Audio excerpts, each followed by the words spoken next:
ഇപ്പോൾ നാം ശ്രവിക്കാൻ വേണ്ടി പോകുന്നത് മോർണിംഗ് വോയിസ് എന്ന ആത്മീയ ശുശ്രൂഷയാണ്.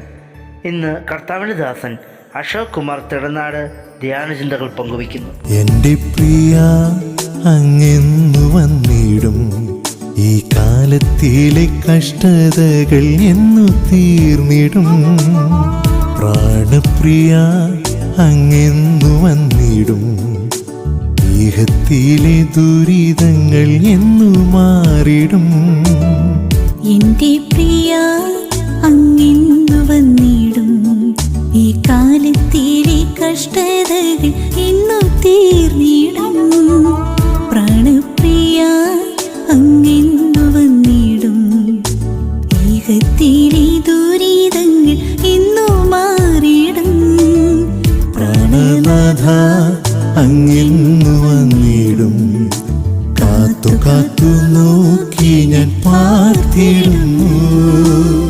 പ്രാണനാഥ അങ്ങെന്നു വന്നിടും, കാത്തു കാത്തു നോക്കി ഞാൻ പാർത്തിടുന്നു. ദൈവനാമത്തിന് മഹത്വം. മോർണിംഗ് വോയിസ് ശ്രദ്ധിക്കുന്ന എല്ലാ പ്രിയപ്പെട്ടവർക്കും കർത്താവായ യേശു ക്രിസ്തുവിൻ്റെ അതുല്യനാമത്തിൽ സ്നേഹവന്ദനം അറിയിക്കുന്നു. ഇന്നത്തെ ധ്യാനചിന്തയ്ക്ക് ആധാരമായി 3 വാക്യങ്ങൾ നിങ്ങളുടെ ശ്രദ്ധയിൽ കൊണ്ടുവരുന്നു. മർക്കോസിൻ്റെ സുവിശേഷം 14 അധ്യായം 36 വാക്യം, റോമാലേഖനം 8:15, ഗലാത്യ ലേഖനം 4:6.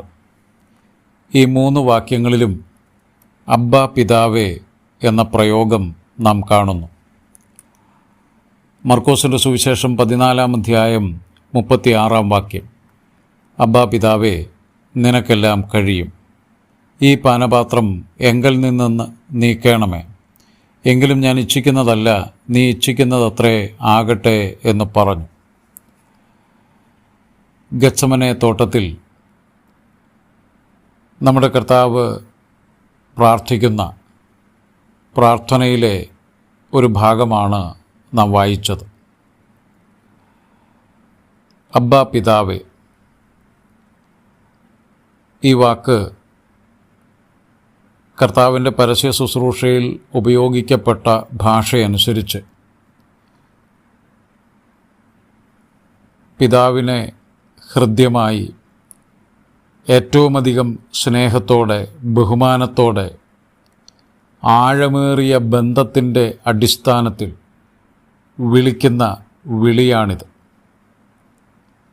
എന്നാൽ പ്രിയമുള്ളവരെ, നമുക്കറിയാം, നമ്മുടെ പാപങ്ങളുടെ പരിഹാരം വരുത്തുവാൻ പിതാവിനാൽ അയക്കപ്പെട്ടു വന്ന നമ്മുടെ കർത്താവായ യേശു ക്രിസ്തു നമ്മുടെ പാപങ്ങൾക്ക് പരിഹാരം വരുത്തുക എന്ന ലക്ഷ്യത്തിൽ 33.5 വർഷം ഈ ഭൂമിയിൽ ജീവിച്ചു. ഒടുവിൽ പിതാവിൻ്റെ ആഗ്രഹം നിറവേറ്റിക്കൊണ്ട് നമുക്ക് പകരമായി ക്രൂശിൽ മരിച്ച് അടക്കപ്പെട്ടു ഉയർത്തെഴുന്നേൽക്കുവാൻ താൽപ്പര്യപ്പെടുന്ന സമയത്ത് ഗത്സമനയിലെ പ്രാർത്ഥനയാണ് നാം വായിക്കുന്നത്. ആ പ്രാർത്ഥനയിൽ കൃത്യമായ ഉത്തരം ലഭിച്ചു എന്ന് പൂർണ്ണമായി ചിന്തിക്കുവാൻ നമുക്ക് കഴിയുകയില്ല. കർത്താവിൻ്റെ ക്രൂശ് മരണത്തെയാണ് പിതാവ് അനുവദിച്ചത്. എന്നാൽ ഇവിടെ അബ്ബാ പിതാവേ എന്ന വിളി പിതാവിനോടുള്ള ആഴമേറിയ ബന്ധത്തിൽ ആയിരുന്നിട്ടും നമ്മെ ഓർത്ത പിതാവ്, നമ്മെ രക്ഷിക്കുവാൻ പുത്രനെ അയച്ച പിതാവ്, നമ്മെ രക്ഷിക്കേണ്ടതിന് വേണ്ടി ആ സ്നേഹാർദ്രമായ ആഴമേറിയ ശക്തിയേറിയ ആ ബന്ധത്തിലുള്ള വാക്കിന്, വിളിക്ക് ഉത്തരം നൽകിയില്ല. പ്രിയമുള്ളവരെ, എന്തിനാണെന്നറിയാമോ? നമ്മെ സ്നേഹിച്ച് നമ്മെ രക്ഷിക്കുവാൻ സ്വർഗം പ്രസാദിച്ചതുകൊണ്ടാണ്. എന്നാൽ മറ്റു 2 വാക്യങ്ങൾ, റോമാലേഖനം 8:15, ഗലാത്യ ലേഖനം 4:6, ഈ 2 വാക്യങ്ങളിലും ഇതേ പദപ്രയോഗം ആവർത്തിക്കുന്നുണ്ട്, അബ്ബാ പിതാവേ. പ്രിയമുള്ളവരെ, അത് നമ്മളെ സംബന്ധിച്ചുള്ളതാണ്.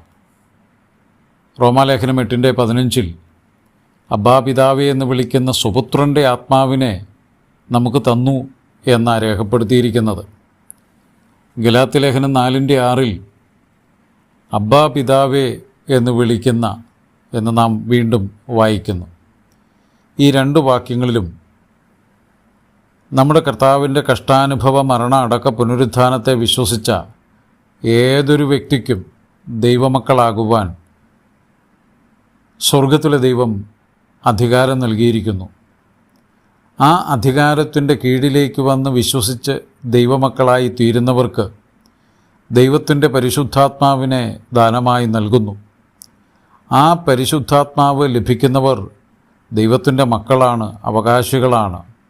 ആത്മാവിൻ്റെ സഹായത്താലാണ് സ്വർഗത്തിലെ ദൈവത്തെ അബ്ബാ പിതാവേ എന്ന് വിളിക്കുന്നത്. ഞാൻ പ്രാരംഭത്തിൽ പറഞ്ഞതുപോലെ ആഴമേറിയ ബന്ധത്തിൻ്റെ, ഹൃദയബന്ധത്തിൻ്റെ, ശക്തിയേറിയ ബന്ധത്തിൻ്റെ, പിരിയാബന്ധത്തിൻ്റെ അടിസ്ഥാനത്തിലുള്ള സ്നേഹാർദ്രമായ വിളിയാണത് അബ്ബാ പിതാവേ.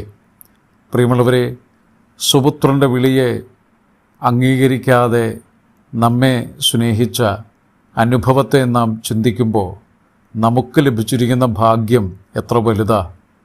നമുക്ക് സ്വർഗത്തിലെ ദൈവത്തെ സ്നേഹാർദ്രമായി അബ്ബാ പിതാവേ എന്ന് വിളിക്കുമ്പോൾ നമുക്ക് ലഭിക്കുന്നത് എന്താണ്? ഒരിക്കലും നമ്മുടെ വാക്കുകൾ സ്വർഗം അവഗണിക്കുന്നില്ല. നമ്മുടെ സ്നേഹത്തെ, നമ്മുടെ വിളിയെ അവഗണിക്കുന്നില്ല. നമ്മുടെ അവസ്ഥ അറിഞ്ഞ്, നമ്മുടെ ജീവിത സാഹചര്യങ്ങൾ അറിഞ്ഞ്, നമ്മുടെ സ്നേഹത്തോടുകൂടെയുള്ള ദൈവാത്മസഹായത്താലുള്ള ആ വിളി സ്വർഗത്തിലെ ദൈവം കേൾക്കുമ്പോൾ നമ്മുടെ എല്ലാ വിഷയങ്ങൾക്കും ഉത്തരം തരികയാണ്. നമ്മെ ഒരു നിലയിലും മാറ്റി നിർത്തുന്നില്ല, ഒരു നിലയിലും നമ്മെ അവഗണിക്കുന്നില്ല, ഒരു നിലയിലും നമ്മെ ഒഴിവാക്കുന്നില്ല.